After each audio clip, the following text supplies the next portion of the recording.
C'est une honte absolue. Un spectacle dégueulasse qui donne envie de vomir. L'UQAD, ce temple du savoir qu'on prétend respecter, est devenu un foutu terrain de chasse où la matraque est la seule réponse à la fin. Faut-il avoir la mémoire aussi courte? Ces étudiants qu'on gaze aujourd'hui comme des rats, ce sont les mêmes qui, en 2024, ont mis leur tripes sur la table. Ce sont eux qui ont bravé les balles et la mort pour porter Diomaye et Sonko là où ils sont, avec l'espoir qu'une fois au sommet, on arrêterait enfin de les traiter comme des moins que rien. Ils espéraient du respect, des bourses à l'heure, et de quoi manger dignement. Et voilà le résultat, une trahison pure et simple. Aujourd'hui, les étudiants payent les pots cassés d'un système qui s'est servi d'eux pour s'installer avant de leur tourner le dos. Ce qui s'est passé est une infamie.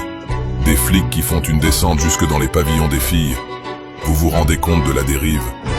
Balancer des lacrymogènes dans des chambres de filles, provoquer des incendies là où elles dorment, c'est de la barbarie.